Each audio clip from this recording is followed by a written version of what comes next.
यह 12वीं योजना का अंतिम वर्ष है। उत्तरोत्तर समितियों ने सरकारी व्यय के आयोजना और आयोजना भिन्न वर्गीकरण की जरूरत पर प्रश्न उठाया है। वर्षों से एक व्यापक समझ यह रही है कि आयोजना व्यय अच्छे और आयोजना भिन्न व्यय बुरे होते हैं। इसकी परिणति बजट में विकृत आवंटनों में होती है। हमें इसे ठीक करने और सरकारी व्यय के राजस्व और पूंजी वर्गीकरण पर और अधिक ध्यान केंद्रित करने की आवश्यकता है। अतः हमने निर्णय लिया है कि आयोजना और आयोजना भिन्न वर्गीकरण को वित्तीय वर्ष 2017-18 से समाप्त कर दिया जाएगा। वित्त मंत्रालय इस मामले में केंद्रीय और राज्यों के बजटों को समरूप बनाने के लिए राज्य के वित्त विभागों के साथ घनिष्ठता से कार्य करेगा। सरकारी व्यय की गुणवत्ता में सुधार लाने के लिए सरकार द्वारा मंजूर की जा रही प्रत्येक नई स्कीम की समापन तारीख और परिणामी समीक्षा होगी। इस वर्ष के बजट का आशाजनक लक्ष्य यह है कि हमने राजस्व घाटे को 2015-16 में 2008 2.8% से सुधार करते हुए 2.5 पर ला दिया है। एफआरबीएम अधिनियम एक दशक से अधिक समय से कार्यान्वयनाधीन रहा है। केंद्र और राज्य सरकारों दोनों ने इस अधिनियम के कार्यान्वयन से महत्वपूर्ण लाभ लिए हैं। ऐसा मानने वालों का एक समूह है जो यह विश्वास करता है कि राजकोषीय घाटे के लक्ष्यों को नियत संख्याओं की बजाय यह बेहतर होगा कि लक्ष्य के रूप में राजकोषीय घाटे की रेंज रखी जाए, जो बदलती स्थितियों से निपटने के सरकार के लिए आवश्यक नीतिगत गुंजाइश देगी। एक सुझाव यह भी है कि राजकोषीय विस्तार या संकुचन को अर्थव्यवस्था में क्रमशः ऋण संकुचन तथा विस्तार के अनुरूप किया जाए। राजकोषीय विवेक और समेकन के प्रति वचनबद्ध रहते हुए अब समय आ गया है कि विशेषतः अनिश्चितता और अस्थिरता जो वैश्विक अर्थव्यवस्था के नए मापदंड बन गए हैं के परिप्रेक्ष्य में एफआरबीएम अधिनियम के कार्यकरण की समीक्षा की जाए। इसलिए मैं एफआरबीएम अधिनियम के कार्यान्वयन की समीक्षा करने और भावी मार्ग हेतु सिफारिशें करने के लिए एक समिति गठित करने का प्रस्ताव करता हूं। माननीय सदस्य जानते हैं कि 7वें वेतन आयोग ने अपनी रिपोर्ट प्रस्तुत कर दी है। पिछली परंपरा का अनुपालन करते हुए इस रिपोर्ट की पड़ताल करने और अपनी सिफारिशें देने के लिए एक समिति का गठन किया गया है। इसके साथ ही मैंने बजट में आवश्यक अंतरिम प्रावधान किए गए हैं। हमने 1500 से अधिक केंद्रीय आयोजनाओं स्कीमों को लगभग 300 केंद्रीय क्षेत्र और 30 केंद्रीय प्रायोजित स्कीमों में मिलाकर उन्हें युक्तिसंगत बनाया और पुनर्संरचित किया है। इसमें व्यय की अधिव्याप्ति से बचा जा सकेगा। मैं इस बात पर बल देना चाहता हूं कि मैं हमारी सरकार द्वारा घोषित आर्थिक पैकेजों से उभरी वित्तीय आवश्यकताओं और राज्यों के पुनर्गठन से उत्पन्न वचनबद्धताओं के लिए प्रतिबद्ध हूं। मैंने पंडित दीनदयाल उपाध्याय की जन्मशती और गुरु गोविंद सिंह की 350वीं जयंती मनाने के लिए प्रत्येक हेतु 100 करोड़ की आरंभिक राशि भी आवंटित की है। कर सुधार। मैं अब कर सुधारों की ओर आता हूं, जो मेरे बजट भाषण के भाग 6 से में विस्तार से दिए गए हैं। माननीय अध्यक्ष महोदय, मैं अब अपने कर प्रस्ताव प्रस्तुत करता हूं। सरकार राष्ट्र निर्माण में करदाताओं की भूमिका के महत्व को स्वीकारती है। जनता से कर के रूप में उगाए गए प्रत्येक रुपए का बेहतर अवसंरचना मुहैया कराने, ग्रामीण पुनरुद्धार और सामाजिक कल्याण के सरकारों के प्रयासों में योगदान होता है। समाज से गरीबी और असमानता को समाप्त करने में कराधान सरकार के पास उपलब्ध एक प्रमुख साधन है। यदि हम इस परिप्रेक्ष्य में इस साधन का प्रयोग न करें तो आने वाली पीढ़ियां हमें माफ नहीं करेंगी। मेरे इस वर्ष कर प्रस्तावों में निम्नलिखित 9 श्रेणियों पर मुख्य बल दिया गया है। पहला, छोटे करदाताओं को राहत। दूसरा, विकास तथा रोजगार सृजन को बढ़ावा देने का उपाय। तीसरा, मेक इन इंडिया में सहायता के लिए घरेलू संवर्धन को प्रोत्साहन देना। चौथा, पेंशन प्राप्त समाज की ओर बढ़ने के उपाय। पांचवा, सस्ते आवास निर्माण को बढ़ावा देने के उपाय। छठा, कृषि, ग्रामीण अर्थव्यवस्था तथा स्वच्छ पर्यावरण हेतु अतिरिक्त संसाधन जुटाना। सातवां, कराधान के मामले में मुकदमेबाजी कम करना तथा निश्चितता का माहौल बनाना। आठवां, कराधान का सरलीकरण और यौक्तिकरण। नौवां, जवाबदेही निर्धारित करने के लिए प्रौद्योगिकी का प्रयोग। छोटे करदाताओं को राहत। 5 लाख रुपए तक की आय वाले व्यक्तियों पर कर का बोझ कम करने की दृष्टि से मैं धारा 87 कै के अंतर्गत कर छूट की अधिकतम सीमा 2000 से बढ़ाकर 5000 रुपए करने का प्रस्ताव करता हूं।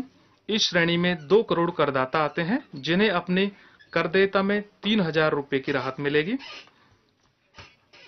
जिन व्यक्तियों के पास अपना कोई मकान नहीं है और जिन्हें आज किसी नियोक्ता से किसी प्रकार का मकान किराया भत्ता भी नहीं मिलता, उन्हें मकान किराया का भुगतान करने के एवज में फिलहाल उनकी आय से प्रति वर्ष 24,000 रुपए की कटौती का लाभ दिया जाता है। मैं धारा 80(6)(6) के अंतर्गत मकान किराए के भुगतान के संबंध में कटौती की सीमा 24,000 रुपए प्रति वर्ष से बढ़ाकर 60,000 रुपए प्रति वर्ष करने का प्रस्ताव करता हूं, जिससे किराए के मकानों में रहने वाले व्यक्तियों को राहत मिलेगी।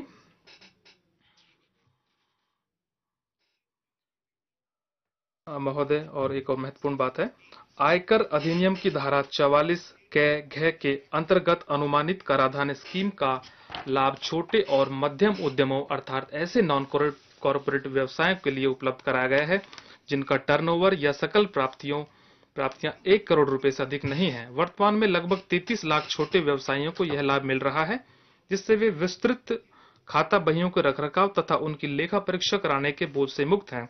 मैं इस स्कीम के अंतर्गत टर्नओवर सीमा को बढ़ाकर 2 करोड़ रुपए का प्रस्ताव करता हूं, जो सूक्ष्म, लघु तथा मध्यम उद्योग श्रेणी के अंतर्गत आने वाले बहुत से निर्धारित के लिए एक बड़ी राहत लेकर आएगा। मैं अनुमानित कराधान स्कीम को ऐसे व्यवसायों के संबंध में भी लागू करने का प्रस्ताव करता हूं जिनकी सकल प्राप्तियां 50 लाख रुपए तक हैं। इस अनुमान के साथ कि लाभ सकल प्राप्तियों का 50% है। मैंने पिछले बजट भाषण में कारपोरेट कर की दर को एक समय अवधि के दौरान 30% से घटाकर 25% करने के साथ विभिन्न प्रकार की कर छूटों और प्रोत्साहनों को युक्तिसंगत बनाए जाने तथा समाप्त करने का प्रस्ताव रखा था।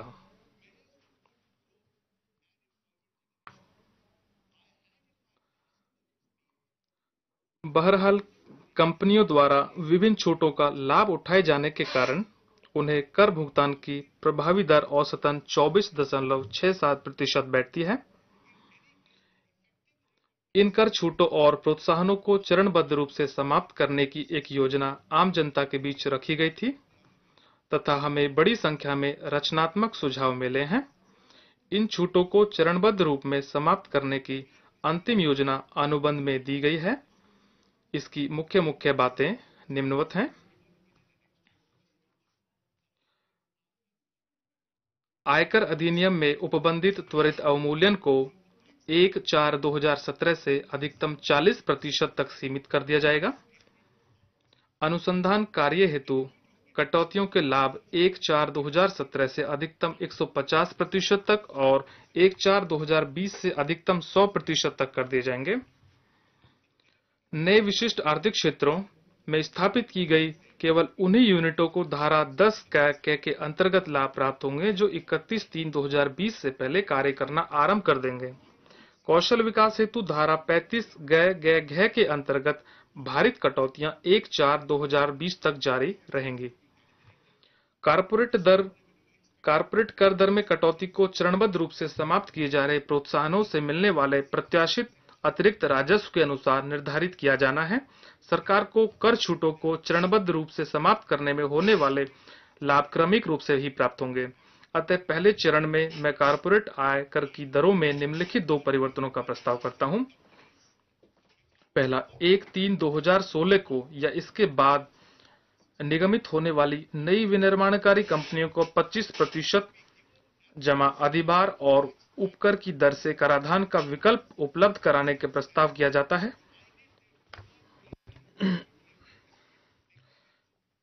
यदि वे लाभ संबद्ध या निवेश संबद्ध कटौतियों का दावा नहीं करती तथा निवेश छूट और त्वरित अवमूल्यन का लाभ नहीं उठाती हैं, मैं यह भी प्रस्ताव करता हूं कि अपेक्षाकृत छोटे उद्यमों अर्थात ऐसी कंपनियों जिनका टर्नओवर 5 करोड़ रुपए से अधिक न हो, मार्च 2015 को समाप्त वित्त वर्ष के दौरान, मैं इसके लिए आगामी वित्त वर्ष के दौरान कारपोरेट आयकर की दर को घटाकर 29% अधिभार और उपकर किया जाए।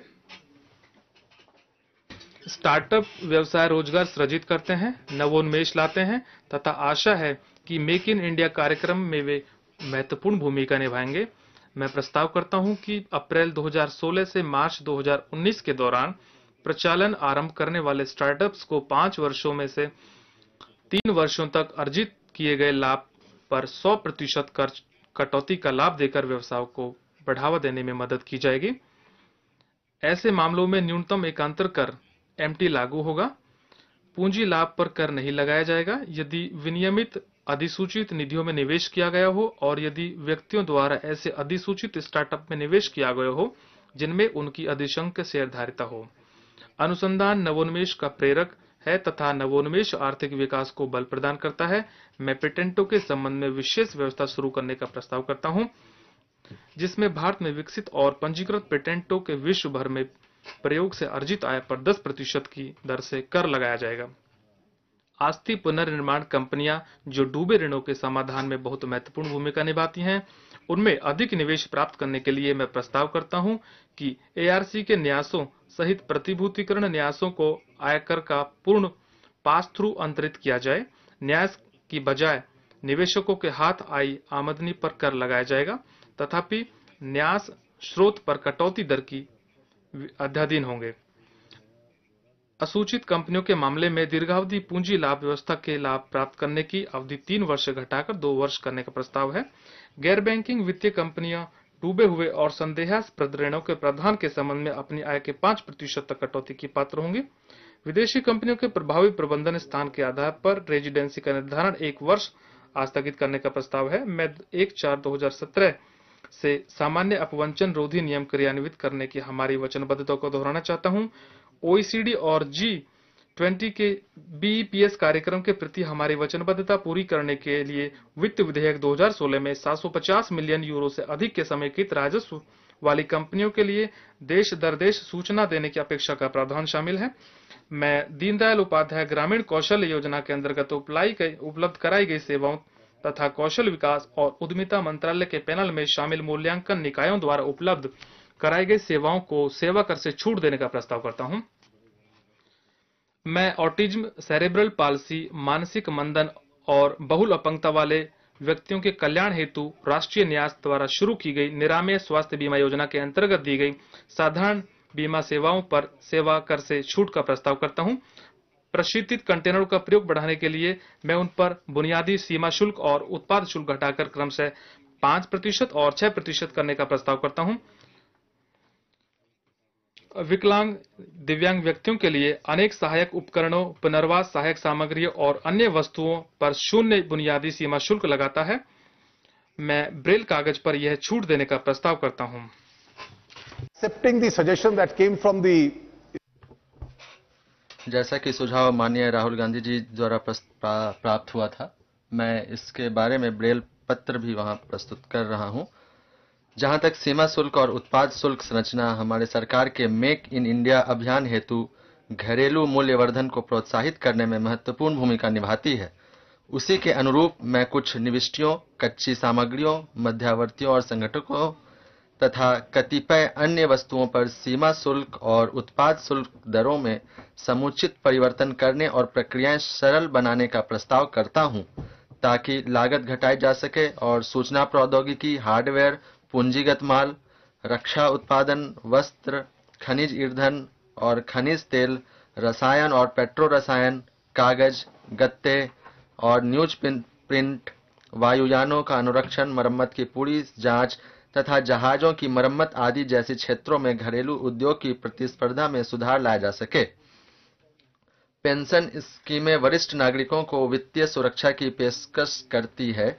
मेरा विश्वास है कि सुनिश्चित लाभ और सुनिश्चित अंशदान वाली पेंशन योजनाओं के लिए कर व्यवहार समान होना चाहिए। मैं राष्ट्रीय पेंशन स्कीम के मामले में सेवानिवृत्ति के समय निधि से 40% आहरण को कर मुक्त करने का प्रस्ताव करता हूं। अधिवर्षिता निधियों और ईपीएफ सहित मान्यता प्राप्त भविष्य निधियों के मामले में 1 अप्रैल 2016 के पश्चात किए गए अंशदानों में सृजित निधियों के संबंध में भी 40% के कर मुक्त होने का वही मानदंड लागू होगा। इसके अतिरिक्त पेंशन भोगियों की मृत्यु के पश्चात उसके कानूनी उत्तराधिकारी को मिलने वाली वार्षिक निधि तीनों मामलों में कर योग्य नहीं होगी। इसके अतिरिक्त हम कर छूट का लाभ लेने के लिए मान्यता प्राप्त भविष्य और अधिवार्षिता निधियों में नियोक्ता के अंशदान की मौद्रिक सीमा 1.5 लाख रुपए प्रतिवर्ष करने का प्रस्ताव करता हूं। मैं राष्ट्रीय पेंशन प्रणाली द्वारा उपलब्ध कराई गई वार्षिकी सेवाओं और ईपीएफओ द्वारा कर्मचारियों को प्रदान की गई सेवाओं की सेवा से छूट कर का प्रस्ताव करता हूं। मैं कुछ मामलों में एकल प्रीमियम वार्षिकी पॉलिसियों के अदा के लिए प्रीमियम पर सेवा कर 3.5% से घटाकर 1.4% करने का प्रस्ताव भी करता हूं। प्रधानमंत्री आवास योजना समयबद्ध तरीके से सभी और विशेषकर गरीबों की आवासीय जरूरतों का समाधान करने के लिए सरकार के आश्वासन का साकार रूप है। मकानों का निर्माण रोजगार के प्रचुर अवसर भी सृजित करता है।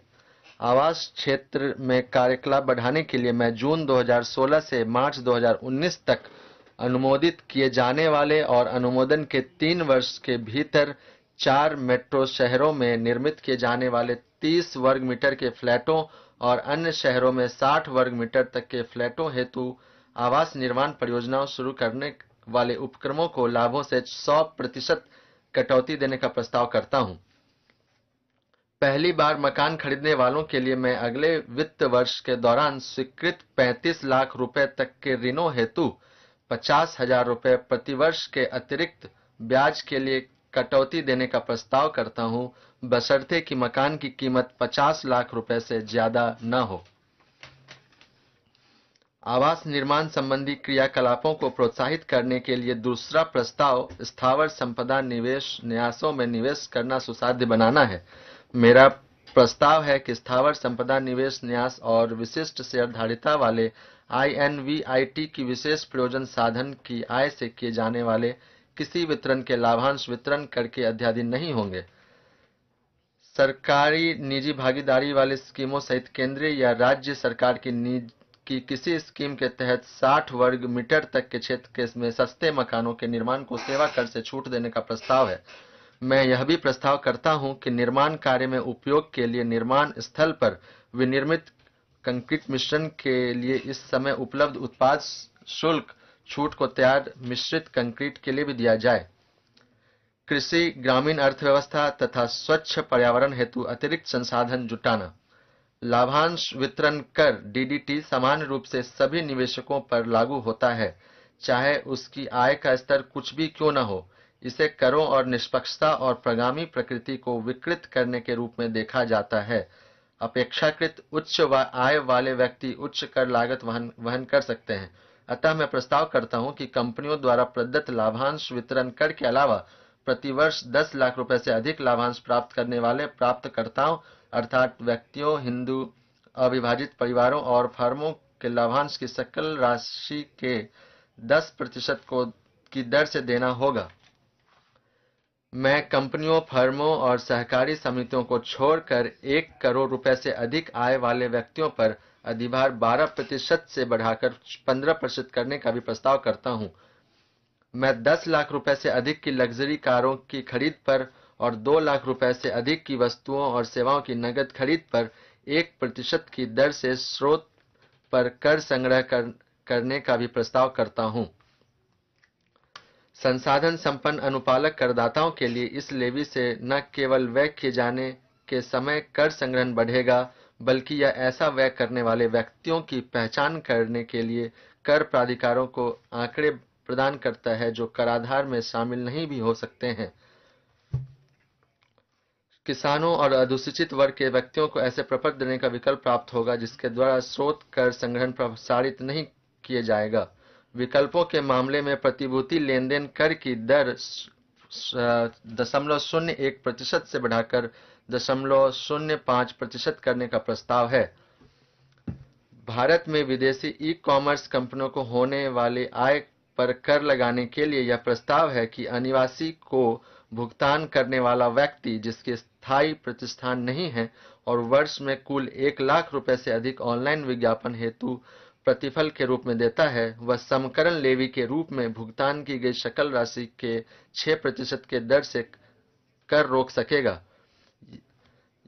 मैं सभी कर योग्य सेवाओं पर 0.5% की दर से कृषि कल्याण उपकर नामक उपकर लगाने का प्रस्ताव करता हूं, जिससे कुछ प्राप्तियों का उपयोग विशिष्ट रूप से कृषि सुधार और किसान कल्याण से संबंधित कार्यकलापों के वित्त पोषण के लिए प्रयुक्त होगा। यह उपकर 1 जून 2016 से लागू होगा। भारतीय शहरों में प्रदूषण और यातायात की स्थिति एक चिंता का सबब है। मैं पेट्रोल, एलपीजी, सीएनजी की छोटी कारों पर 1%, कतिपय क्षमता वाली डीजल कारों पर 2.5% और अधिक इंजन क्षमता वाले अन्य वाहनों और एसयूवी पर 4% अवसंरचना उपकर लगाने का प्रस्ताव करता हूं। माननीय अध्यक्ष महोदय, मैं खासकर जो पर्यावरण संबंध में जो छूट दिए जा रहे हैं उसके ऊपर भी मैं चाह रहा हूं कि ये कार्य जारी रहे। मैं प्रस्ताव करता हूं कि 1% या निविष्टि कर क्रेडिट के साथ 12.5% उत्पाद शुल्क लगाने का प्रस्ताव करता हूं, खासकर आभूषण और वस्तुओं से जुड़े हुए आभूषणों से इतर चांदी के आभूषण को छोड़कर, जिस पर अधिक छूट और अर्हता सीमा क्रमशः 6 करोड़ रुपए और 12 करोड़ रुपए होगी। नए करदाताओं को किसी कठिनाई के बिना इस लेवी का अनुपालन करने में समर्थ बनाने के लिए आवश्यक कदम भी उठाए जाएंगे। मैं 1000 रुपए के खुदरा बिक्री मूल्य और इससे अधिक के ब्रांडेड तैयार परिधानों और कपड़ों से बनी वस्तुओं पर उत्पाद शुल्क को निविष्ट कर क्रेडिट के बगैर 0 या निविष्ट कर क्रेडिट के साथ 6% से बदल कर निविष्ट कर क्रेडिट के बगैर 2% या निविष्टि कर के साथ 12.5% करने का प्रस्ताव करता हूं। मैं कोयला, लिग्नाइट और पीठ पर लगाए गए स्वच्छ ऊर्जा उपकर को स्वच्छ पर्यावरण उपकर का नया नाम देने के और इसके साथ ही इसकी दर 200 रुपये प्रति टन से बढ़ाकर 400 रुपये प्रति टन करने का प्रस्ताव करता हूं। तंबाकू और तंबाकू उत्पादों की खपत को हतोत्साहित करने के लिए मैं बीड़ी को छोड़कर विभिन्न तंबाकू उत्पादों पर उत्पाद शुल्क लगभग 10% से 15% बढ़ाने का प्रस्ताव करता हूं। मैं वित्त अधिनियम 1994 में संशोधन करने का प्रस्ताव करता हूं ताकि रेडियो फ्रीक्वेंसी स्पेक्ट्रम का उपयोग करने और बाद में सेवा को हस्तांतरित करने के अधिकार की घोषणा सरकार द्वारा की जा सके, जिससे स्पष्ट किया जा सके कि स्पेक्ट्रम का उपयोग करने के अधिकार का समुन्नेशन ऐसी सेवा जिस पर सेवा कर लगाया जा सकता है या अमूर्त वस्तुओं की बिक्री नहीं है। महोदया, हम मुकदमेबाजी से दूर रहने के दृष्टिकोण से कम करों की व्यवस्था की ओर अग्रसर हो रहे हैं। इस प्रकार से जहां अनुपालक करदाता विभाग से सहायक संपर्क की आशा कर सकते हैं, वहीं कर वंचन से सख्ती से निपटा जाएगा। कर वंचन का पता लगाने के लिए कर विभाग की क्षमता बढ़ी है, क्योंकि सूचना प्राप्त करने की क्षमता और ऐसी सूचना का प्रक्रियान्वयन करने के लिए प्रौद्योगिकी चालित विश्लेषणात्मक साधनों की उपलब्धता में सुधार हुआ है। मैं पूर्ववर्ती कर अनुपालन न करने वालों को कर अनुपालकों की श्रेणी में शामिल होने का सुअवसर देना चाहता हूं। मैं घरेलू करदाताओं हेतु सीमित अवधि अनुपालन विंडो का प्रस्ताव करता हूं ताकि वे अघोषित आय या किसी अस्थि के रूप में प्रस्तुत आय की घोषणा करने और 30% की दर से कर एवं 7.5% की दर से अधिभार तथा 7.5% की दर से शास्ति, जो अघोषित आय का कुल 45% बैठता है, का भुगतान करके अपने पहले के कर अतिक्रमण का निपटान कर लें। आयकर अधिनियम अथवा संपत्ति पर अधिनियम के तहत इन विवरणों से में घोषित आय के संबंध में कोई छानबीन अथवा जांच नहीं होगी तथा घोषणाकर्ता अभियोजन से मुक्त होगा। कतिपय शर्तों के अधीन बेनामी लेनदेन अधिनियम 1988 में भी छूट देने का प्रस्ताव है। अघोषित आय पर 7.5% की दर पर लगाए गए अधिभार को कृषि कल्याण अधिभार कहा जाएगा और इसे कृषि और ग्रामीण अर्थव्यवस्था के लिए इस्तेमाल किया जाएगा। हमारी 1 जून से 30 सितंबर 2016 तक चलने वाली इस आय प्रकटन योजना के तहत घोषणा के 2 माह के भीतर देय राशि आदि करने का विकल्प के साथ नए विंडो खोलने की योजना है। हमारी सरकार अर्थव्यवस्था से काला धन निकालने के लिए पूर्णतः प्रतिबद्ध है। छिपाई गई आय को एक बार घोषित करने का अवसर देकर हम फिर काला धन रखने वाले लोगों के विरुद्ध कानूनी कार्यवाही करने के लिए अपने समस्त संसाधन लगा देंगे। मुकदमेबाजी किसी करानुकूल प्रणाली के लिए अनिष्टकारी होती है और करदाताओं की अनुपालन लागत और सरकार की प्रशासनिक लागत बढ़ाने के अलावा अविश्वास का माहौल सृजित करती है। प्रथम अपीलीय प्राधिकरण के समक्ष कर संबंधी लगभग 3 लाख मामले लंबित पड़े हैं, जिनकी विवादित राशि 5.5 लाख करोड़ रुपए है। इनकी संख्या कम करने के उद्देश्य से मैं एक नए विवाद निपटान स्कीम लाने का प्रस्ताव करता हूं। कोई करदाता जिसकी आज की तारीख में आयुक्त के समक्ष कोई अपील लंबित है, वह निर्धारण की तिथि तक विवादित कर तथा ब्याज का भुगतान करने अपने मामले का निपटान कर सकता है। 10 लाख रुपए तक के विवादित कर के मामलों में कोई आर्थिक दंड नहीं लगाया जाएगा। 10 लाख रुपए से अधिक के विवादित कर के मामलों में न्यूनतम आरोपनीय अर्थदंड का केवल 25% दंड लगाया जाएगा। अर्थदंड के आदेश के विरुद्ध किसी भी लंबित अपील को न्यूनतम आरोपनीय अर्थदंड का 25% का भुगतान करके निपटाया जा सकता है। विशिष्ट अधिनियमों के अंतर्गत जिन व्यक्तियों पर आपराधिक मामले दर्ज हैं, उनके साथ साथ कतिपय श्रेणी के व्यक्तियों को इस योजना का लाभ उठाने से वंचित करने का प्रस्ताव है। मैंने अपनी जुलाई 2014 के बजट भाषण में यह आश्वासन दिया था कि यह सरकार पूर्व प्रभाव से नई कर देयता सृजित नहीं करेगी।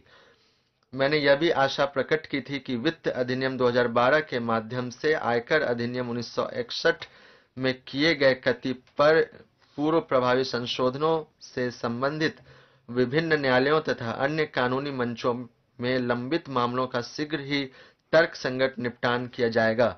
मैं यह दोहराना चाहता हूं कि हम एक स्थिर और सरल कर प्रणाली लाने के लिए प्रतिबद्ध हैं। हम भविष्य में ऐसे संशोधनों का सहारा नहीं लेंगे। मैंने एक उच्च स्तरीय समिति गठित करने की भी घोषणा की थी, जो ऐसे किसी भी नए मामले पर विचार करेगी जहां कर निर्धारक अधिकारी पूर्व प्रभावी संशोधन का प्रयोग करके अप्रत्यक्ष अंतरणों के संबंध में आय का निर्धारण अथवा पुनर्निर्धारण करने का प्रस्ताव रखता है। कर वंचन की किसी आशंका को समाप्त करने के लिए इस समिति के अध्यक्ष राजस्व सचिव होंगे और इसमें अध्यक्ष सीबीडीटी और बाहर के एक विशेषज्ञ शामिल होंगे। पूर्व प्रभावी संशोधन के तहत चल रहे विगत मामलों को एक अवसर प्रदान करने के लिए मैं उनके लिए विवाद निपटान की एक बारगी स्कीम का प्रस्ताव करता हूं, जिसमें बशर्ते कि वे वीआईपी सहित किसी न्यायालय अथवा अधिकरण में लंबित मामले या किसी मध्यस्थम कार्यवाही को वापस लेने की सहमति व्यक्त करते हों, वे केवल कर बकायों का भुगतान करके अपना मामला निपटा सकते हैं। उच्चतम न्यायालय द्वारा सांविधिक प्रावधानों तथा दंड लगाने के मार्गदर्शक सिद्धांतों की व्याख्या पर कई निर्णय देने के बावजूद आय छिपाने के लिए भारी अर्थदंड लगाने के फलस्वरूप विगत वर्षों से विवादों की संख्या में भारी बढ़ोतरी हुई है। इस समय आयकर अधिकारी को अपवंचित माने गए कर पर 100% से लेकर 300% की दर से दंड लगाने का विवेकाधिकार है। मैं आर्थिक अपराधों की विभिन्न श्रेणियों के साथ साथ दंड की मात्रा का निर्धारण करके संपूर्ण दंड प्रणाली को संशोधित करने और इस प्रकार कर अधिकारियों के विवेकाधिकार को काफी हद तक कम करने का प्रस्ताव करता हूं। अब आय को कम दर्शाने के मामले में कर के 50% और तथ्यों को गलत तरीके से प्रस्तुत करने के मामले में कर के 200% की अर्थदंड दर होगी। विशेष स्थितियों में जहां कर अदा किया गया हो और अपील दायर न की गई हो, में दंड माफी का भी प्रस्ताव किया जाता है। दूसरा मुद्दा जिसके कारण विवादों की संख्या में अच्छी खासी बढ़ोतरी हुई है, वह है आयकर अधिनियम की धारा 14 क के संदर्भ में छूट प्राप्त आय से संबंधित व्यय की अस्वीकृति की मात्रा निर्धारण में। मैं इस प्रकार के मात्रा निर्धारण को अभिशासित करने वाले नियम 8 घ में दिए गए फॉर्मूले को तर्क संगत बनाने का प्रस्ताव करता हूं। इस नियम में संशोधन किया जा रहा है कि यह अस्वीकृत छूट प्राप्त आय का अर्जन करने वाले निवेशों और औसत मासिक मूल्य के 1% तक सीमित हो, लेकिन यह दावा किए गए वास्तविक व्यय से अधिक न हो। करदाता अनुकूल एक दूसरे उपाय के रूप में मैं ब्याज और अर्थदंड की माफी चाहने वाले करदाताओं की याचिकाओं के निपटान करने हेतु 1 वर्ष की समय सीमा देने का प्रस्ताव करता हूं।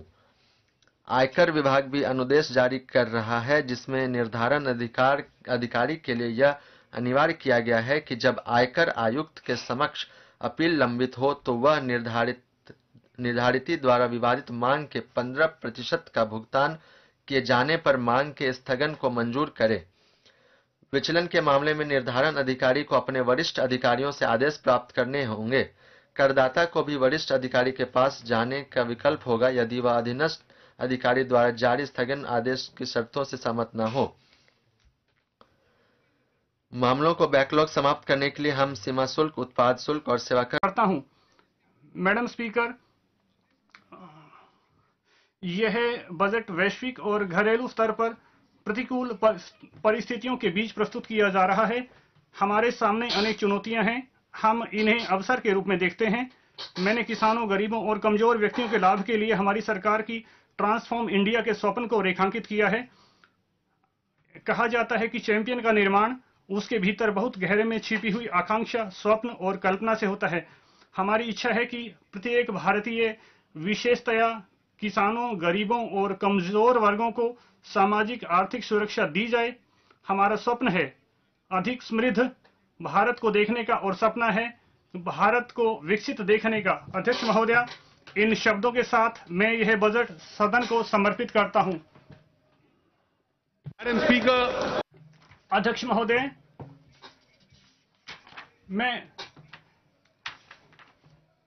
मैं आपकी अनुमति चाहता हूं वित्त विधेयक 2016 को प्रस्तुत करने के लिए।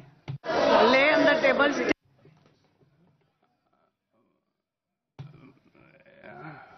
the following statement. Madam, I rise to lay on the table the following statement under Section 3 of the Fiscal Responsibility and Budget Management Act 2003, Microeconomic Framework Statement, Medium-Term Fiscal Policy Statement, and Fiscal Policy Strategy Statement. Now move the finance bill. Mr. Minister, now move the finance bill. Move to leave the introduced to finance. Madam, I rise to move for leave to introduce the Finance Bill 2016. Yes. The question is that leave is granted to introduce the Finance Bill 2016.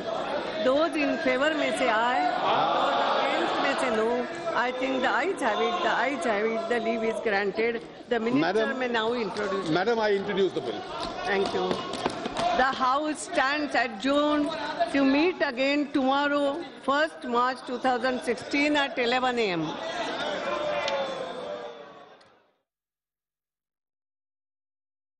तो वित्त मंत्री अरुण जेटली ने अपना budget पेश कर दिया है। कुछ अच्छी चीजें हैं, कुछ चीजों पर ऐसा जिस पर कंट्रोवर्सी भी हो सकती है, लेकिन बड़ी बात यह है कि सरकार की जो अपनी इमेज थी कि सूट बूट वाली सरकार है, जो कि राहुल गांधी ने एक तमगा दिया था इस सरकार को, उससे बाहर निकलने की कोशिश में सरकार दिखी है। यहाँ पे गांव के लिए, खेतों के लिए, ग्रामीण विकास के लिए, ग्रामीण सड़कों के लिए बहुत सी घोषणा है, शिक्षा, स्वास्थ्य के लिए बहुत सी घोषणा है, लेकिन छोटे करदाताओं को राहत दी गई है। जो लोग किराए के घरों में रहते हैं उनको राहत दी गई है। महंगी और बड़ी गाड़ियां महंगी हुई हैं, लग्जरी कारों पर टैक्स बढ़ा है। इनफैक्ट सभी कार महंगी हुई हैं, लेकिन जो लग्जरी गाड़ियां हैं उन पे ज़्यादा टैक्स बढ़ा है।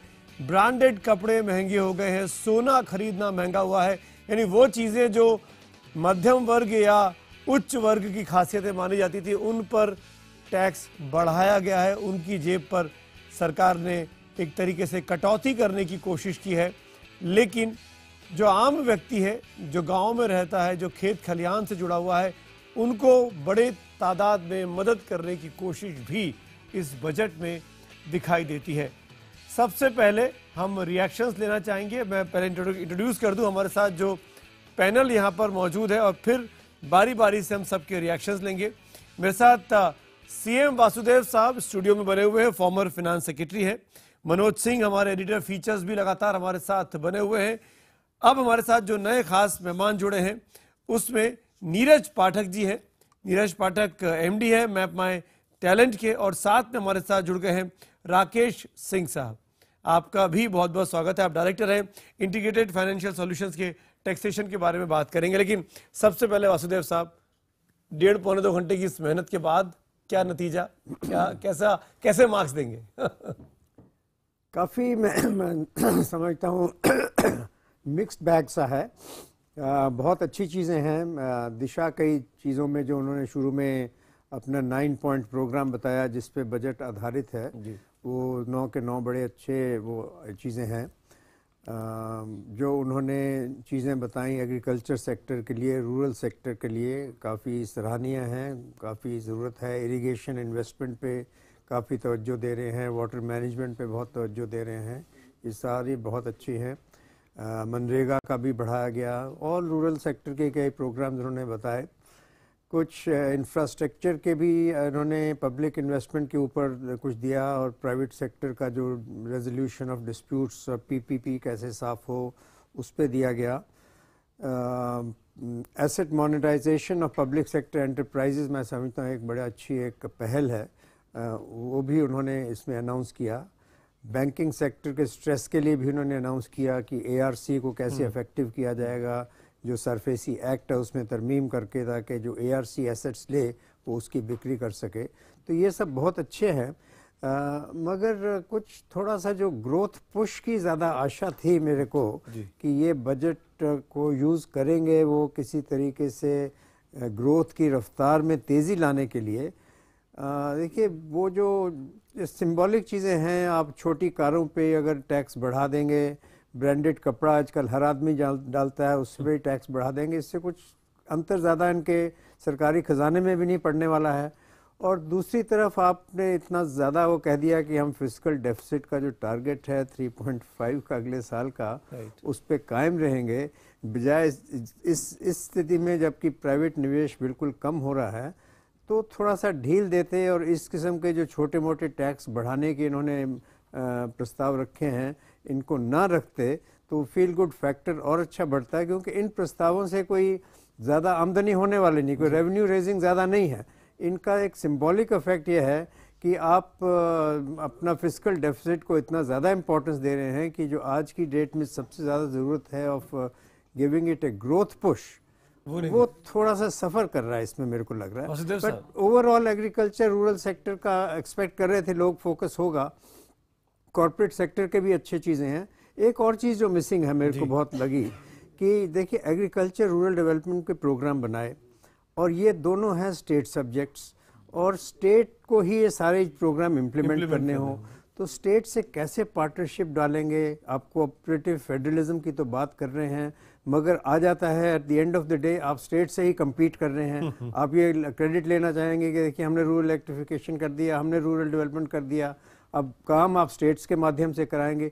तो थोड़ा सा इस पे अगर फोकस करते हुए ये सारे प्रोग्राम हम स्टेट के माध्यम से कराएंगे, उसमें स्टेट के साथ मिलजुल के काम करेंगे, उनको ये सहायता देंगे, तो ये थोड़ा सा जो स्टेट्स के साथ कंपटीशन में आने की बात लगेगी। ये स्टेट सेक्टर सब्जेक्ट में आप इतनी तवज्जो दे रहे हैं, ये मेरे ख्याल पैकेजिंग का इशू है और तो कोई नहीं। अगर पैकेज करते तो स्टेट्स को जरा ज्यादा इंसेंटिवाइजेशन होता। आपको याद होगा पिछले साल भी आपने नंबर दिए थे इस बजट को, आपके आगे फिर नंबर्स रखे हुए हैं। आउट ऑफ 10 कितने मार्क्स देना चाहेंगे मिस्टर जी? मैं अभी थोड़ा इंतजार करूंगा और उसके, क्योंकि मेरे तो जो मेरे को लगा इनिशियल मैं तो 6 दे रहा हूँ। 6 मार्क्स ठीक है, 6 नंबर आप देते हैं। लेकिन अब मैं आपसे पूछूंगा राकेश जी, अब बजट स्पीच के दौरान पहले सेंसेक्स ऊपर गया, फिर 600 पॉइंट करीब क्रैश किया, फिर उसने गेन किया और करीब 300 साढ़े 300 का लॉस अभी भी है 300 पॉइंट गेन करने के बाद। इसको किस तरीके से देखते हैं? क्या ये इनिशियल रिएक्शन है, इसका क्या मतलब है? ये रिएक्शन स्पीच का है, क्योंकि स्पीच ऐसी थी और जो प्रेजेंटेशन हुआ है इसमें इनकी रैपिंग है और रैपिंग को खोल के एनालाइज करना कि इसमें जो कहा गया था कि मेक इन इंडिया, इंडस्ट्रियलिस्ट लोगों को ऐसा था कि एसएमई को भी हम साथ लेंगे और हम इसी तरफ आगे बढ़ेंगे। लेकिन स्पीच में हर जगह आप देखें योजनाएं, परियोजनाएं, सब गांव, सड़क और इसी तरह के गांवों की तरफ उनका ज़्यादा रुझान है, एग्रीकल्चर की तरफ ज़्यादा रुझान है, ऑर्गेनिक सेक्टर पे ज़्यादा रुझान है। तो एक इंटरेस्टिंग कमेंट है आपकी बात सुन के, मैं बता रहा हूँ, आप आगे बोलिएगा। किसी ने ट्वीट किया है कि लगता है कि इस बजट को सीताराम येचुरी ने तैयार किया है। हाँ अरुण जेटली का बजट का वो सीताराम येचुरी का दादा दिखाई दे रहा है। कि जब हम जीडीपी की बात करते हैं तो वहाँ पे जीडीपी में हम ये देखते हैं कि हमारा इंडस्ट्रियल ग्रोथ क्या हो रहा है, तो हम उस चीज़ को तो यहाँ कहीं पे भी दिख नहीं रहा है कि उस चीज़ में हम इंफ्रास्ट्रक्चर की बात कर रहे हैं। हम जब बात करते हैं कि हमारी एक्सपोर्ट्स की क्या स्थिति होनी चाहिए, यहाँ पे कहीं पे भी एक्सपोर्ट्स के ऊपर उन्होंने कोई ऐसी चीज़ नहीं कही कि जिससे एक्सपोर्ट्स हमारा बढ़ सकता है। अब जब बात करते हैं कॉर्पोरेट सेल्स की, कॉर्पोरेट सेल्स हमारा गिरा हुआ है, अब ये इस पूरे उसमें कहीं पे भी उनको संरक्षण देने की कोई जगह नहीं दिख रही है, वो नेगेटिव में जा चुका है। अब ये जब बात करते हैं स्टॉक मार्केट की, तो स्टॉक मार्केट तो रिएक्शन देने वाला मार्केट हो गया है। आज उनको ये लगा कि बजट अनुकूल है तो वो ऊपर की तरफ चलेंगे, अगर बजट अनुकूल नहीं लगा तो नीचे की तरफ, तो एक दिन का रिएक्शन है वो। अब ये तो हमको पूरा साल भर लेके चलना है। अब ये साल भर जिस तरह से हमारी एम्प्लॉयमेंट के लिए इन्होंने बहुत जोर दिया, तो मेरा मानना था कि मेक इन इंडिया से जितना एम्प्लॉयमेंट हम लोग जनरेट कर सकते थे पीपीपी मॉडल में, उससे अधिक इसमें हम नहीं कर पाएंगे, क्योंकि आज वो अनऑर्गेनाइज सेक्टर है जिस पे हमने सारा कुछ ध्यान केंद्रित कर दिया है। अब उसको ऑर्गेनाइज करेंगे। जिस गांव में इलेक्ट्रिक नहीं पहुंची है, हमने ये किया है कि वहाँ पे हम डिजिटल एजुकेशन देंगे। अब डिजिटल लिटरेसी आप तब देंगे ना जब वहाँ पे डिजिटल यूज़ कर पाएंगे। तो कहीं ना कहीं ये देखने की ज़रूरत है कि ये समीकरण कैसे बनेगा कि सेंट्रल गवर्नमेंट और स्टेट गवर्नमेंट जब तक ये दोनों एक साथ नहीं आएंगे तो ये बजट को जो उसका आउटकम है वो नहीं निकलेगा। आपके मार्क्स बताइए कितने आउट ऑफ 10 आपके पास? सर मैं अभी इनिशियली तो नंबर्स रखे हुए हैं। इनिशियली तो मैं जो आम लोगों की सोच थी और जो चाहत थी कि उनको कुछ मिले और बहुत सारी पीड़ाएं थी, तो मैं उस हिसाब से तो बजट मैं भी इनके अनुसार 6 ही दूंगा। मैं चाहूंगा निकाल के स्क्रीन पे दिखा दे ताकि जो लोग आपको देख रहे हैं। 6 मार्क्स राकेश सिंह जी भी दे रहे हैं। नीरज, आपके हिसाब से कितने मार्क्स और क्यों? जी इस पे मैं बताऊं कि सरकार इस मुद्दे पर थोड़ा सा लेट जाएगी लेकिन सही जगी। कारण ये कि it is a wise political move. पिछले साल तक यही लोग मनरेगा को क्रिटिसाइज करते थे, कहते थे कि मनरेगा की कोई वैल्यू नहीं है। वहीं इस साल इन्होंने सबसे ज़्यादा एलोकेट किया है 35,000 crore on MNREGA, which means government has realise the importance of MNREGA. उस हिसाब से ये एक पॉलिटिकल मूव ज़्यादा है, but it is not very prudent from corporates point of view. Corporate बहुत ज़्यादा खुश नहीं होगा। आप स्टॉक एक्सचेंज में देख सकते हैं कि 600 पॉइंट्स डाउन है। दूसरी बात गवर्नमेंट ने जो की है वो ये है कि वो स्टार्टअप्स के लिए बहुत फोकस करते हैं। उन्होंने बोला कि startups will be job creators, पर आप देखिए जो उन्होंने टैक्स की बात की है, टैक्स इंसेंटिव्स मिलेंगे वो उन्हें मिलेंगे जो लोग मेजॉरिटी से स्टेक होल्डर्स होंगे स्टार्टअप्स में। तो स्टार्टअप फाउंडर के लिए क्या इंसेंटिव है? जो आदमी स्टार्टअप क्रिएट कर रहा है उसके लिए आप क्या करना है? तो आप एक रिच मैन बिकम्स रिचर, वही वाली थियरी हो रही है, तो उसमें थोड़ा गवर्नमेंट को जाना चाहिए। तीसरी बात यह है कि ये स्किल डेवलपमेंट एंड एम्प्लॉयबिलिटी की बात करते हैं। 76 lakh people got skill certifications last year. अगर आप ग्राउंड रियलिटी देखें तो इसमें से ज़्यादा 20% लोग वो पूरा कोर्स कंप्लीट करते हैं, 15% लोग जॉब्स पाते हैं और 5 से भी कम % लोग 6 महीने से ज़्यादा उन जॉब्स में दिखते हैं। तो ये नंबर देखने को बहुत अच्छा लगता है, बट ग्राउंड लेवल इम्प्लीमेंटेशन बहुत ही बुरा है। तो मेरे ख्याल से ये budget more of a political है रेदर देन एक इकोनॉमिक बजट है। इन्होंने 0.5% फिर से एक सेस बढ़ा दिया सर्विस टैक्स पे। आप अपने कैश काउस को ही खत्म करते जा रहे हैं। आपकी गवर्नमेंट की ज़्यादा इनकम आती है एक्साइज से और सर्विस टैक्स से। आप एक्साइज ड्यूटी बढ़ाते जाते हैं तो पेट्रोलियम प्रोडक्ट्स के रेट बढ़ते हैं। आज आपने 0.5% सेस बढ़ा दिया सर्विसेज पे। तो आप नए अपॉर्चुनिटीज़ क्यों नहीं क्रिएट करते अपनी इनकम बढ़ाने के? आप उन्हीं सूत्रों के पीछे लगे हुए हैं जो बाकी सरकारें करती थी। तो आप डिफरेंट कैसे हैं पिछली सरकारों से?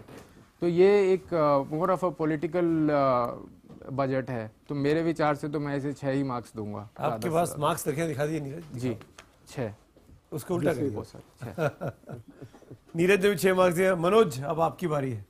आप काफी ध्यान से सुन रहे थे कि एक चीज लिख रहे थे। एक चीज कंसिस्टेंसी है कि सबने छक्का मारा है। सुमित, मुझे एक्चुअली एक चीज समझ में नहीं आ रही है कि ये पिछले बजट का कॉम्प्लीमेंट्री बजट है या उसका सप्लीमेंट्री बजट है। जब पिछली बार बजट आया था तो हम सब लोग यहाँ बैठे हुए थे, हर कोई ये कह रहा था कि ये कॉर्पोरेट के लिए बजट है, और जैसा कि राइटली कहा गया सूट बूट की सरकार है और उससे बाहर निकलने की कोशिश है।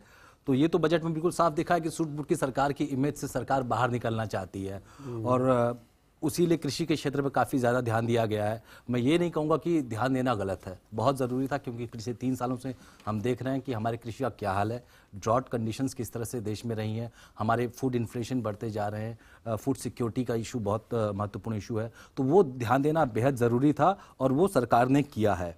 मैं इस बात के लिए उनको बधाई दूंगा कि आखिर एक ऐसे मौके पर जब सारी दुनिया ये कह रही थी उनको कि आप कॉर्पोरेट्स की तरफ ध्यान दीजिए, और लोग ये उम्मीद लगाए बैठे थे कि कॉर्पोरेट्स को ज़्यादा ध्यान दिया जाएगा, उन्होंने कृषि पर ध्यान दिया जाएगा, ध्यान दिया है। इससे एक फ़ायदा सरकार को इमीडिएट, जो हम बात कर रहे थे कि इमीडिएट फ़ायदा क्या होगा, अब देखिए अगले 2-3 साल में बहुत सारे चुनाव हैं, यूपी का इलेक्शन आने वाला है।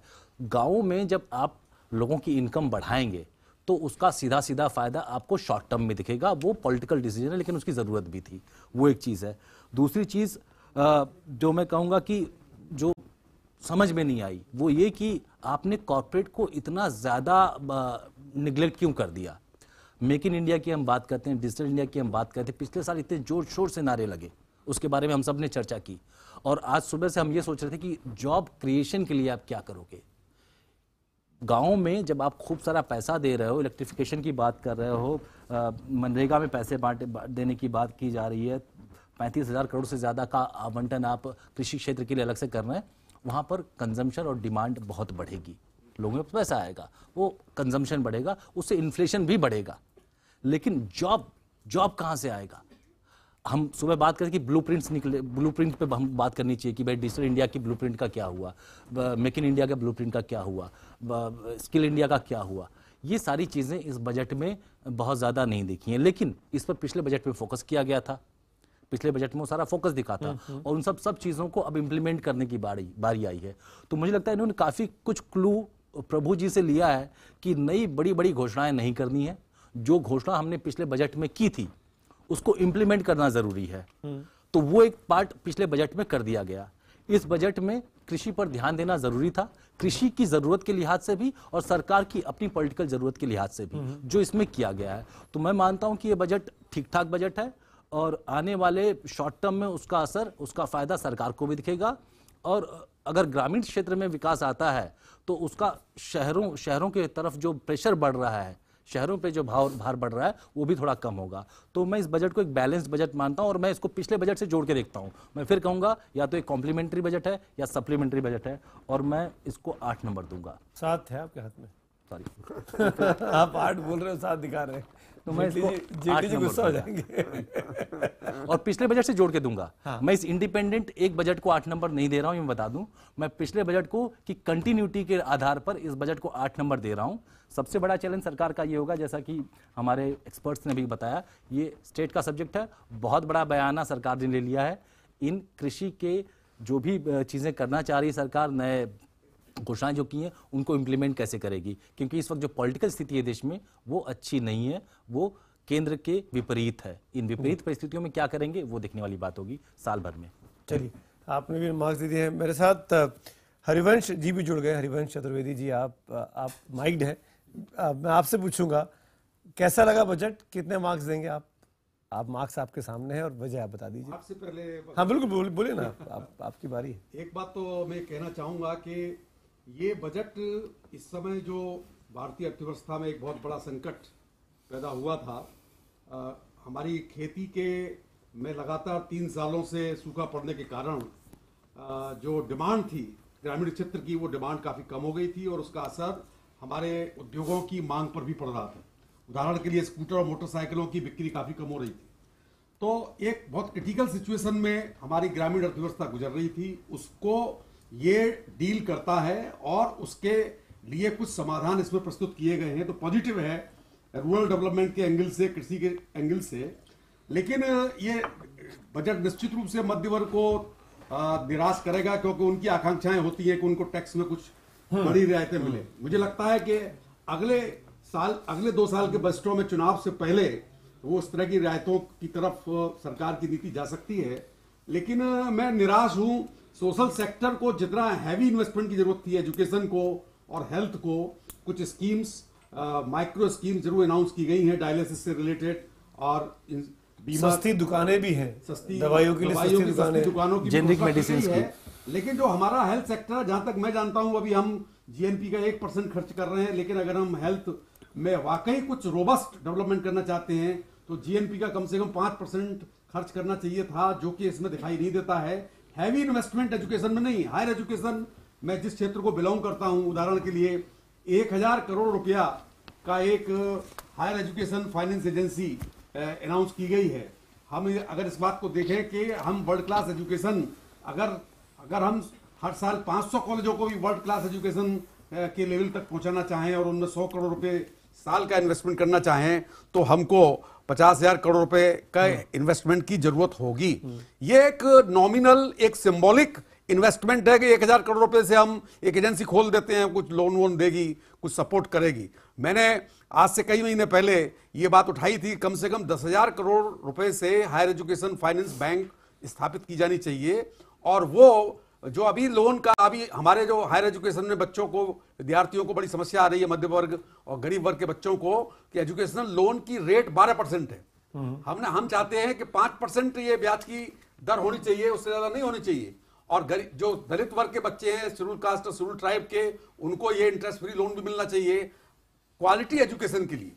तो क्वालिटी एजुकेशन, मेडिकल एजुकेशन है, टेक्निकल एजुकेशन में इंजीनियरिंग है, मैनेजमेंट है, वहां हमारे गरीब वर्ग के बच्चे नहीं पहुंच पा रहे हैं क्योंकि वो एजुकेशन बहुत महंगी है। और वो पहुंच पा रहे हैं सिर्फ पब्लिक यूनिवर्सिटीज में, जहां बीकॉम, बीए, बीएससी जैसे कोर्स, जनरल एजुकेशन और ह्यूमैनिटीज के कोर्सेज में एम्प्लॉयबिलिटी कम है। तो हायर एजुकेशन में मैसिव इन्वेस्टमेंट की जरूरत थी, हेल्थ में मैसिव इन्वेस्टमेंट की जरूरत थी। जो इन्वेस्टमेंट किए गए हैं वो सिंबॉलिक हैं। जो हमारे देश की जो प्रॉब्लम है शिक्षा की और मानव विकास की, दुनिया में मानव विकास के इंडेक्स में हम 134वें नंबर पे आते हैं, वो इस तरह के टिंकरिंग से और छोटे मोटे इन्वेस्टमेंट से हमारा मानव विकास नहीं हो सकता। तो सरकार के पास पैसा कहाँ है, पैसा लगा सरकार को कहीं आसान तरीका है कि टैक्स लगा दो, पैसा कमा लो। कहीं ना कहीं टैक्स लगाना होगा, इनकम बढ़ानी होगी और कहीं इन्वेस्टमेंट करना होगा। ये वैक्यूम से तो पैसा नहीं आएगा। तो मैं, अगर आप मुझसे पूछते हैं तो मैं इस बजट को 10 के स्केल पर 7। आपके आगे हाँ मार्क्स रखे हुए हैं 7 नंबर दे रहे हैं। सुमित, आप लोग गवर्नमेंट के इनकम सोर्सेज की बात करें तो एक महत्वपूर्ण डेटा आपसे शेयर करना चाहता हूं। प्राइवेट सेक्टर के पास इस समय लगभग 5.5 से 6 लाख करोड़ रुपए कैश रिजर्व है। पब्लिक सेक्टर के पास, पब्लिक कंपनीज के पास भी लगभग 6 लाख करोड़ रुपए कैश रिजर्व है।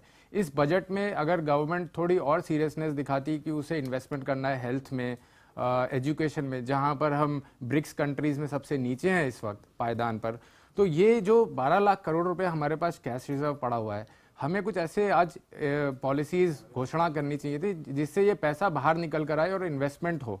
तो अगर आप अपने कंपनीज को वो रास्ता नहीं दिखाएंगे कि जिससे वो भी प्रॉफिटेबल हों, रूरल में नॉर्मली मानकर चलिए ग्राउंड लेवल पर कंपनीज प्रॉफिटेबल नहीं हो पाती, बहुत लॉन्ग टर्म में लगता है कि होंगी या नहीं होंगी, नॉर्मली 6 यूनिट्स में कन्वर्ट हो जाती हैं, तो कैसे कोई कंपनी पैसे इन्वेस्ट करेगी।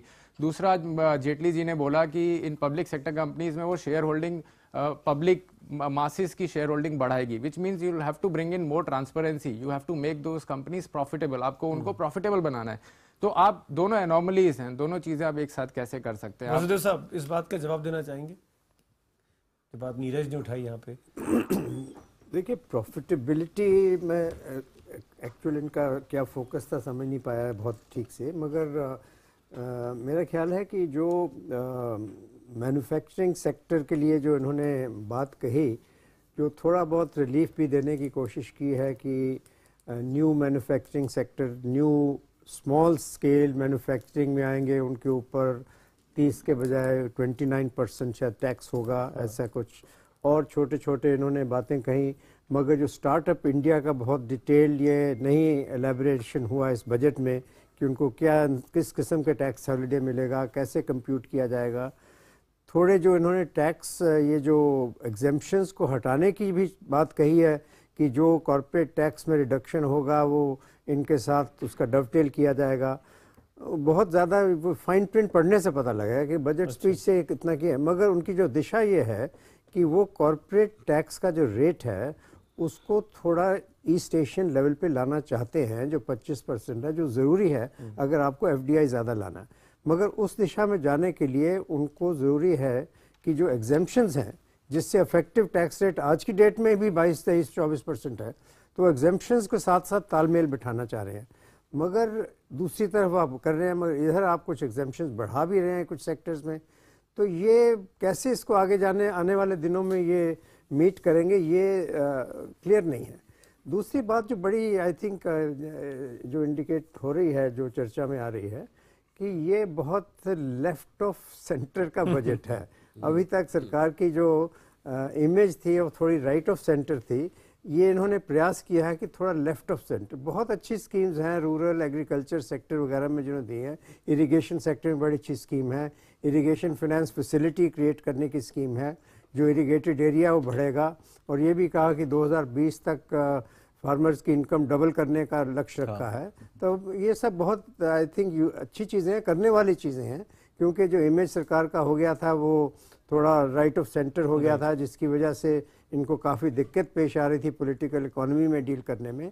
तो ये इन्होंने, मनोज ने बड़ी अच्छी बात बताई, मैं इससे इत्फाक करता हूँ कि ये लास्ट ईयर का बजट और ये बजट को एक साथ देखा जाना चाहिए। वो ज़रा ज़्यादा right of centre, corporate sector को कैसे और मॉडर्न इंडिया की तरफ दिशा दिखा रहा था, ये ज़रा more consolidation of your existing social structure, rural India, agriculture sector, तो दोनों को अगर तालमेल बिठा के देखें तो मेरा ख्याल है तस्वीर ज़रा फ़र्क हो जाएगी। और तीसरी बात मेरे को ये भी लगी कि थोड़ा प्रेजेंटेशन में देखिए, जो लोगों को एंथ्यूज़ करने की बात है कि अब आपके लिए अच्छे दिन आने वाले हैं, अभी तक ये किया वो, ऐसा कोई लोगों को बहुत ज़्यादा एंथ्यूज़ करने वाली चीज़ें नहीं इसमें दिखाई दी। बहुत ज़्यादा निटी ग्रिटी, लीगल, आप टैक्स सिंप्लीफिकेशन कैसे, ये सब अच्छी चीज़ें हैं, मगर इसको बजट स्पीच में लेने से थोड़ा लोगों में एंथुजियाज़म नहीं आता है। आपके फाइनेंस बिल में रहें, चीज़ें में रहें, आप करिए ये सब सिंप्लीफिकेशन, मगर यहाँ तो लोगों को एंथ्यूज़ करने वाली चीज़ें बजट स्पीच में अगर ज़्यादा हाईलाइट हों, उससे माहौल भी तो, बहुत चीज़ तो सेंटिमेंट है ना ये at the end of the day. अगर ग्रामीण क्षेत्र पर खासा जोर दिया जा रहा है, स्वास्थ्य सेवाओं को अच्छा करने की बात है, डायलिसिस के उपकरण सस्ते करने की बात की गई है, सस्ती दवाइयों की बात की गई है, सरकार पर बहुत बड़ा एलिगेशन था कि आपने जो जीवन रक्षक दवाइयाँ हैं उनकी कीमतें बहुत बढ़ा दी हैं। इन तमाम परिस्थितियों, बहुत अच्छा है, नहीं मैं ये नहीं कह रहा हूँ, नहीं एग्रीकल्चर रूरल का फोकस बहुत अच्छा है, बट सोशल और सेक्टर, एजुकेशन, हेल्थ में कोई ठोस चीज़ें नहीं है, टोकनिज्म है इसमें बहुत ज़्यादा, होना और अधिक चाहिए। जैसे अभी हमारे कोलीग ने बताया कि हेल्थ सेक्टर में क्या 1 या 2% है आपका जीडीपी का, उसको कैसे बढ़ाएंगे? हालांकि स्टेट्स का अगर कंबाइन करें तो शायद 4-5% के आसपास हो जाता है सेंटर का स्टेट मिला के, मगर फिर भी आम आदमी के लिए हेल्थ फैसिलिटीज़ नहीं है, क्वालिटी ऑफ एजुकेशन बहुत ख़राब है, गाँव के स्कूल देखिए क्या है। तो ये सोशल सेक्टर में तवज्जो देने की ज़रूरत है, मगर मेंशन तो किया गया है ना, उसके कोई नंबर्स बजट स्पीच में आए हैं कि उसमें इजाफा किया गया है बजटरी एलोकेशन का, ना उसकी क्वालिटी ऑफ दो स्कीम्स कैसे इंप्रूव हो जाएंगी, तो ये थोड़ा मिसिंग है। मे बी फाइन प्रिंट देखने से और क्लियर होगा। नीरज आपको सुमित, स्टार्टअप्स पे एक बड़ा इंटरेस्टिंग सा एनेक्डोट शेयर करना चाहूँगा व्यूवर्स के साथ। अभी पिछले महीने स्टार्टअप इंडिया का एक जोर शोर से प्रोग्राम हुआ दिल्ली में। अगर आप देखें वहाँ पर तो सारे पोस्टर बॉयज ऑफ स्टार्टअप्स, जिनकी कंपनीज लगभग 30,000 करोड़ रुपए से लेके 1 लाख करोड़ रुपए तक वैल्यूड हैं, वो लोग उसमें पार्टिसिपेट कर पाए। एक एक्चुअल जेन्युइन स्टार्टअप जो है, जिसमें नॉर्मली एक फाउंडर मुश्किल से एक 10,000 रुपये का इवेंट भी नहीं कभी अटेंड कर पाता है, वो लोग तो वहाँ तक पहुँच ही नहीं पाए। तो आप गवर्नमेंट को देखिए, 1 साल से हर बार गवर्नमेंट बोल रही है make in India, startups will create job, startups, और आपने स्टार्टअप्स को तो उस इवेंट में भी नहीं पहुंच पाए। सारे बड़ी कंपनीज पहुंची, वो स्टार्टअप्स कहाँ से हैं? वो 5-5 साल से ऑपरेट कर रहे हैं, 1-1 लाख करोड़ उनकी वैल्यूएशंस हैं, तो वो स्टार्टअप्स कैसे हैं? दूसरा, आज आपने 300 करोड़ का अनाउंस किया कि SC ST और फीमेल स्टार्टअप जो लोग एंटरप्रेन्योर्स जो स्टार्टअप करेंगे, 300 crore is actually very small, it's just tokenism. क्योंकि एक 500 करोड़ तो आजकल एक फूड डिलीवरी स्टार्टअप में पैसा इन्वेस्ट हो जा रहा है। तो स्टार्टअप्स को 300 करोड़ की ज़रूरत नहीं है। मैं ये कहना चाहता हूँ कि स्टार्टअप्स को पॉलिसी मेकिंग की ज़रूरत है कि एक छोटा स्टार्टअप स्टार्ट हो सके। आप 1 करोड़ रुपए से बिजनेस करेंगे, इजी है बनाना। आप 1 लाख से 5 लाख रुपए का जो जेन्युइन स्टार्टअप है, 90% स्टार्टअप्स उसी रेंज के हैं, वो तो कंपनी रजिस्टर ही नहीं कर पाते महीनों। वो आइडियाज़ ही ड्रॉप हो जाते हैं, डिसअपॉइंट होकर नौकरी में चले जाते हैं। गवर्नमेंट को उनको एड्रेस करना चाहिए, दे आर जॉब क्रिएटर्स। और सुमित, स्टार्टअप की जहाँ तक बात हो रही है, बहुत कंफ्यूजन है ग्राउंड लेवल पे। स्टार्टअप है क्या? मैंने एक पान की दुकान खोल ली, क्या वो स्टार्टअप है? मैंने एक कोई सर्विस सेंटर खोल लिया, एक ब्यूटी पार्लर की दुकान खोल ली, क्या वो स्टार्टअप है? तो लोगों को ये समझाना भी जरूरी कि स्टार्टअप है क्या दरअसल, ये तो किसी को नहीं पता। दूसरा, आप कहते हैं स्टार्टअप में 3 साल तक आपको प्रॉफिट पे कोई टैक्स नहीं लगेगा। कोई मुझे एक ऐसा स्टार्टअप बता दे जिसमें 3 साल में प्रॉफिट होने लगता है। मैंने खुद बिजनेस किया और मैं आपको बता दूं, वो 3 साल 5 साल में से कोई 3 साल की बात है। मगर इसमें ये है ना कि स्टार्टअप का ये मालूम नहीं कोई एग्जिस्टिंग अपनी यूनिट बंद करके वही काम नए कंपनी के नाम से शुरू कर दे वो स्टार्टअप। तो ये सब चीज़ें होंगी कहीं डिटेल में, मैं समझता हूँ फाइनेंस बिल के, अगर वो थोड़ा और इसमें क्लैरिटी आ जाती बजट स्पीच के माध्यम से तो बहुत अच्छा रहता। रविंद्र जी, मैं जो मध्य वर्ग को निराशा हुई है और वो दिखाई देगी हमको, और बजट की जब डिटेल्स आएंगी उसके बारे में कहना चाहूंगा कि जो मध्य वर्ग का जो बजट है सैलरीड क्लास का, वो बहुत ज्यादा अफेक्टेड होता है जिन चीजों से उनके लिए कोई ठोस समाधान नहीं किया गया। जैसे हमारे बजट का मध्य वर्ग के सैलरीड क्लास के बजट का ज्यादातर हिस्सा खर्च हो रहा है एजुकेशन पर, वो खर्च हो रहा है हेल्थ पर, वो खर्च हो रहा है मकान के किराए पर या मकान खरीदने पर, और ट्रांसपोर्ट पर खर्च हो रहा है। तो ये जो 4 आइटम हैं, इन पर जो सरकार कुछ कर सकती थी, वो बहुत कोई इसमें ठोस उपाय दिखाई नहीं देते हैं। और मिडिल क्लास गांव के लोगों को रिलीफ की जरूरत थी, वो दी गई है, लेकिन मिडिल क्लास भी बहुत अच्छी स्थिति में नहीं है। सैलरीड क्लास की मैं बात कर रहा हूं, न तो उनको टैक्स में कोई राहत मिली है, न जो खर्चे उनके तेजी से बढ़ रहे हैं उनमें कोई रिलीफ उनको दी गई। मैं एक पॉलिटिकल रिएक्शन दे लेता हूं। मेरे साथ 2 पॉलिटिकल मेहमान भी जुड़ गए हैं। कांग्रेस पार्टी के स्पोक्स पर्सन जयवीर शेरगिल हमारे साथ हैं और भारतीय जनता पार्टी के स्पोक्स पर्सन जफर इस्लाम मेरे साथ हैं। जयवीर, आपका पहला रिएक्शन और आप कितने मार्क्स देना चाहेंगे इस बजट को? मार्क्स मैं बिल्कुल एंड में दूंगा। पहला रिएक्शन सुमित जी ये है कि ये बजट आम आदमी की ज़िंदगी में अच्छे दिन कभी नहीं ला पाएगा। आम आदमी अच्छे दिन की 2 साल से इंतज़ार कर रहा था, वो फिर निराशाजनक बजट है। पहला बजट का फाइन प्रिंट नहीं पड़ा है, पर 6-7 पॉइंट आपके सामने रखना चाहूँगा। सबसे पहले आम आदमी आशा कर रहा था जो अंतर्राष्ट्रीय स्तर पे तेल की कीमतें गिरी हैं उनका फ़ायदा उनको हो, क्योंकि 3 लाख करोड़ इनडायरेक्ट टैक्सेस के थ्रू और जो ये पेट्रोल प्राइसेस और डीजल प्राइसेस गिरी हैं उनसे उनको मुनाफा हुआ है, जो आम आदमी को नहीं दिया गया। दूसरा, ये बजट बाजार का विश्वास हासिल करने में बिल्कुल विफल हो गया है, फेल हो गया है। जिस दिन मोदी जी ने शपथ ली थी बाजार 6% ऊपर था, आज 13% नीचे है। तीसरा, पीएसयू बैंक्स को 25,000 करोड़ इंद्रधनुष प्रोजेक्ट के चलते देने की बात हुई है। इसमें जिक्र जरूर होना चाहिए था कि अगर 3.5 लाख करोड़ एनपीए है तो 25,000 करोड़ किसी शर्तों पर दिया जा रहा है, कोई जवाबदेही बांधी जा रही है कि नहीं, क्योंकि इसका भार फिर आम आदमी पे भी गिरेगा, क्योंकि टोटल वैल्यूएशन इसकी 70,000 करोड़ है। ये जरूरी बात है। स्टार्टअप्स की बात की, और देखिए एक्सपोर्ट्स गिर रही हैं। शायद अगर मेरी information, Jaiveer, if you don't mind, Yashwant Sinha का लाइव रिएक्शन आ रहा है, सुन लेता हूं। मैं आऊंगा आपके पास। यशवंत सिन्हा है ग्रामीण क्षेत्र के ऊपर, और बहुत अच्छी बात है कि ग्रामीण क्षेत्र के ऊपर जोर है, लेकिन उसके साथ ही साथ कॉर्पोरेट इंडिया के लिए भी बहुत कुछ है। और ओवरऑल अगर देखा जाए तो जो फिलॉसफी है वो ये है कि जो बहुत अमीर लोग हैं उनसे थोड़ा लेकर जो गरीब हैं उनको राहत पहुंचाई जाए। सर, गैस सब्सिडी की बात कही गई, टैक्स में कोई चेंज नहीं किया गया। पहली मर्तबा जो घर खरीदेगा उसको छूट देने की बात कही, किसानों के लिए बात कही, मुद्रा योजना की बात की, हेल्थ इंश्योरेंस की बात कही। ओवरऑल आपको लगता है कि एक मिडिल क्लास फैमिली की उम्मीदों में ये बजट खरा उतरा है, या फिर जो बिजनेस क्लास के तबके के लोग, जैसे आपने कहा, उनसे लेकर उनको देने की बात, तो ये ओवरऑल आपके नज़रिए से कैसा? नहीं, बहुत अच्छा है ना। मैंने कहा ना कि अगर आप बहुत अमीर लोग जो हैं उनसे थोड़ा लेकर और गरीबों के बीच में उनको सुविधा देने के लिए उसका इस्तेमाल कर रहे हैं, तो ये अच्छी बात है। और किसी भी समाज में इस तरह की बात होनी चाहिए। जैसे कि डिविडेंड टैक्स के ऊपर उन्होंने कहा है कि हम 10 लाख से ऊपर जो लोग कमाते हैं डिविडेंड से, उनके हाथ में जब वो जाएगा डिविडेंड तब हम टैक्स करेंगे, तो ये अच्छी बात है और इसका फ़ायदा मिलेगा। सबसे बड़ी बात है कि उन्होंने जो फिस्कल डिसिप्लिन है उसको कायम रखा है। अगले साल के बजट में उन्होंने फिस्कल डेफिसिट 3.5% पर सीमित रखा है, और उसके बाद भी उन्होंने वो सारी व्यवस्था की है जो पे कमीशन की व्यवस्था थी, 1 रैंक 1 पेंशन की व्यवस्था थी, ग्रामीण क्षेत्र में या राष्ट्रीय स्तर पर सड़कों के ऊपर जो खर्च हो रहा है वो बहुत बड़ा है। तो जयवीर, आप अपनी बात पूरी कर सकते हैं, मैं बीच में टोका था। मैं मिडिल क्लास की बहुत स्पेसिफिक एक्सपेक्टेशन थी। सबसे पहले 80 TTA की जो डिडक्शन है इंटरेस्ट पे जो सेविंग होती है वो चाहते थे 10,000 से बढ़ जाए। 80D की जो हेल्थ इंश्योरेंस प्रीमियम की डिडक्शन थी मिडिल क्लास चाहती थी वो बढ़ जाए। 80C की जो डिडक्शन जो स्लैब था 1.5 लाख रुपए से 2.5 लाख हो जाए वो चाहते थे।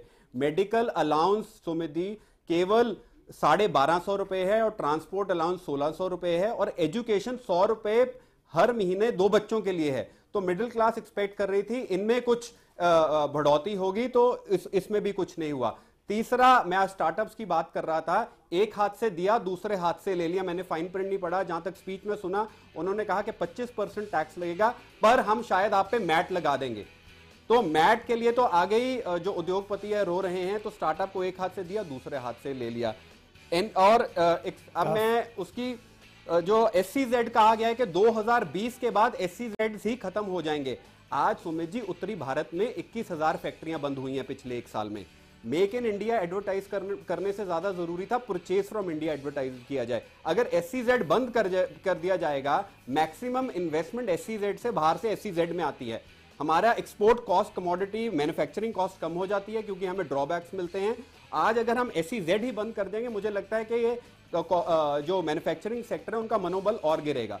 तो ओवरऑल नंबर 3, सिर्फ 3 जी, सिर्फ 3 आपने पास। वो भी इसलिए सुन लीजिए, क्योंकि मनरेगा सरकार ने कहा था ये कांग्रेस की फेलियर का जीता जागता सबूत है। पर मैं कहूंगा मनरेगा उनकी जो सोशल वेलफेयर पॉलिसीज हैं उनकी नासमझ का जीता जाता सबूत है। मुझे लगता है भारतीय जनता पार्टी को देना पड़ेगा कि इलेक्शन के चलते इन्होंने मनरेगा को और फंडिंग एलोकेशन की है कि ये कांग्रेस की विफलता को अब अपनी जीत समझ के चमका रहे हैं। ये भारतीय जनता पार्टी के प्रवक्ता बताएंगे।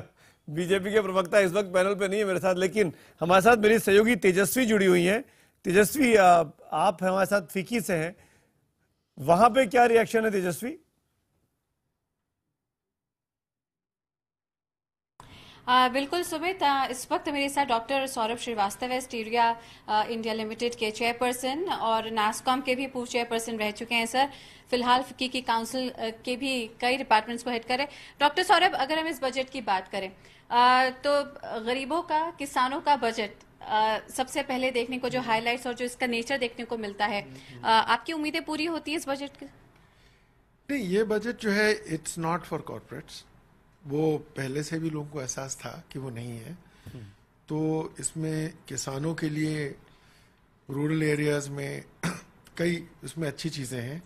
क्रॉप इंश्योरेंस बहुत अच्छी चीज़ है, मेडिकल कवरेज बहुत अच्छी चीज़ है, स्किलिंग जो करी हुई है वो भी बहुत अच्छी चीज़ है।